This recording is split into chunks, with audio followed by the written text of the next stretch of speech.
on COVID, on strategizing. I mean, have we learned our lessons? I mean, no, it's still early this year. Let's talk about a second wave, whether it will reach Ghana or not. We don't know. But for businesses out there, for you, what are the lessons going forward?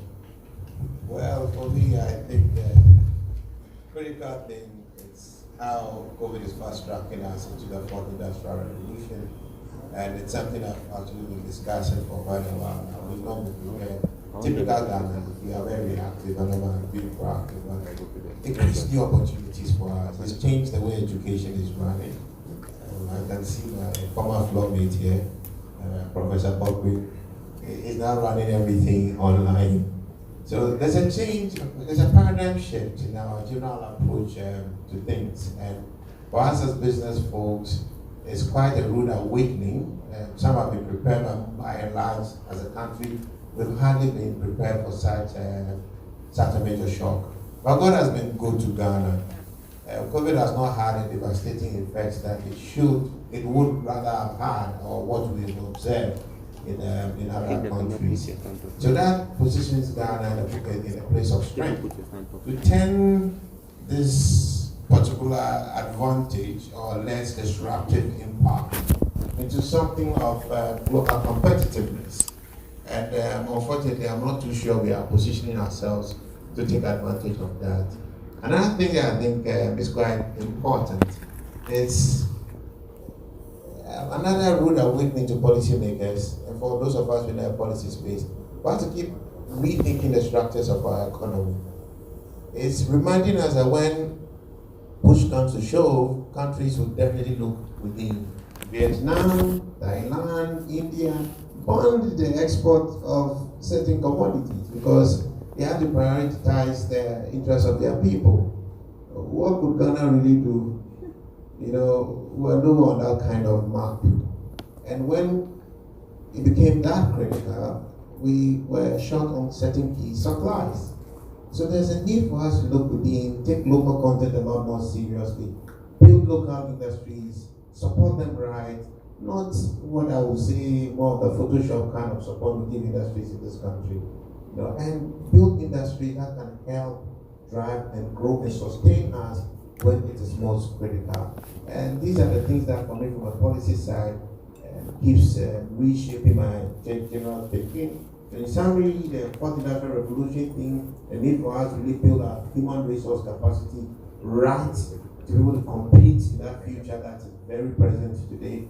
And also for us also rethink our economic philosophies and building local competences to survive going forward. Mr. Hosi, I mean, when you hear Mr. Posidate's concerns about lessons learned, and since you're also in the public policy space as well, are you worried that it will be the same and nothing will change in terms of the policy space? The man is not lying. I won't let you lie. The man is not lying. I'm an economic policy analyst. And I lost a roommate at that particular stadium disaster. Pulime, his soul rest in peace. And we never learned anything. And that's what it is. Nothing's going to change. Even amidst COVID, how much change do we think we are experiencing? We're only grateful to God that COVID, the Chinese sent us the invitation version, like they often do. And we thank them for that. That they forgot that. They just maintained the memory. It would have been a total disaster. That has created a window for us. What reforms do we need? Who is doing that futuristic thinking? Who is doing that strategic thinking? I'm telling you, there's little to none of it happening. This is what led me to Legon matter.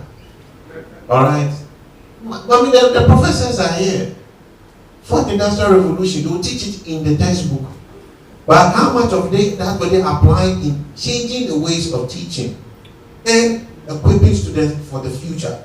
Zero. And that reflects who we are as Ghanaians. We actually are just preparing for what people will test us in the short term. Just like the way we write our exams. We learn to pass exams, not learn to know. In the process, we get some things. The orientation, the cultural position must totally change. And he's right, we can't keep talking GDP. Nobody eats GDP. How are you looking at the development of your people? So you have to be talking about your gross national income. which talks about income generated by your people. But it can't end there. You have to discuss your Gini index to see how well distributed that wealth is. Because if the inequality factors don't show that the GNI itself is well, you know that you have a problem. You need to look at poverty, and you really need to look at true employment, not that kind of employment people have been calculating at DSSS. It is respectfully, I can't use the word here. You can't meet somebody on the road, and if you have collected some thing for the last 2 days, 3 days, that means that you say that that person is employed. If you want to see proper employment, let's go and see what is happening at SNET. And see the number of people who are registered there. How is that increasing? How are we interested in trying to formalize our economy so that policy interventions can be structured and impactful? Because it will be properly data backed. Zero. It's not going to happen. And employment is at the heart of everything. We are in Africa. We have about 100 million people who are waiting for us in unemployment over the next 10 years. And that's 12 million coming every year. And Ghana is a significant contributor. And you are right, the fastest way to be unemployed in this country is to go to the university. That is the fastest way, especially if you don't go and learn how to drive to, at least you can drive Uber. You understand? There's a problem because we are just creating people, not preparing them for a certain level of functionality, because nobody did that strategic thinking to see what kind of skills will be required at this time. How is our education structured to meet that need at this time? Today, you have university students in the University of Ghana without a computer. How can that make sense?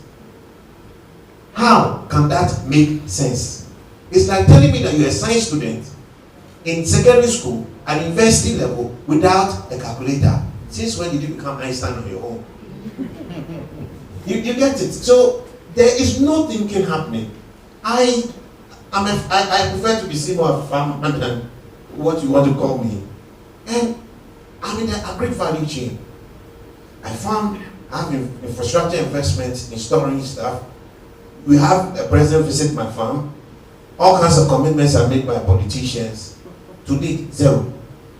I have, on the back of these expectations, carried 100 people, invested millions of dollars in this matter, and expecting extra support so that we can actually scale, so we can be viable when and after comes, so nobody like that comes to sweep us off tomorrow.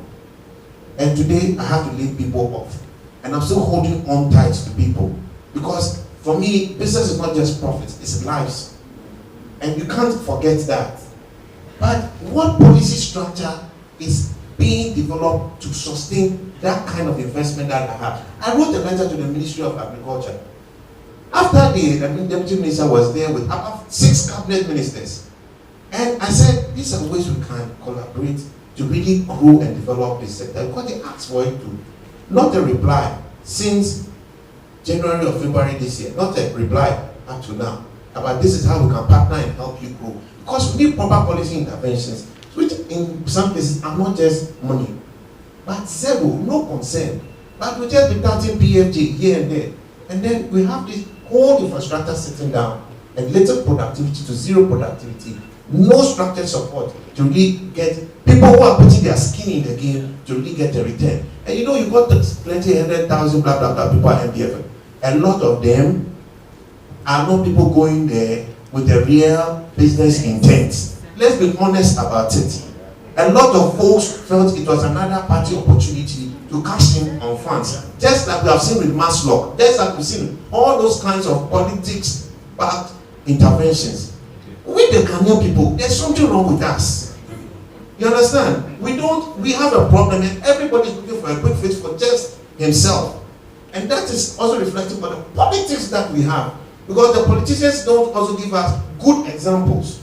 And in that process, we are gradually driving this country to a halt. I am very, very embarrassed by what I think this country will be like in the next 10 years. If anybody is honest about it himself, how divisive it is, where we are really going. Nobody knows where we are going. We know we are waking up one morning, we know we will sleep. That's all that happens in this country. And that's why he's telling you that nothing is going to change, because there's no strategic positioning, there's no proper strategic communication to carry along the people, to really focus the people on areas that will transform this country. I'm landing. Watch something. The base of policy everybody says sits in the root of it will actually sit with politics. But the base of it is the economy. And what's in your economy? You make money from what you produce. And what income you generate from that. It is from that you're able to take care of your children. You're right, you don't get something from nothing. You're a thief. That's what it means. What are we producing? What investment are we making in our training, in our education, and aligning all the policy areas to make sure that we are going to competently be producing things to survive in the future? I don't see it.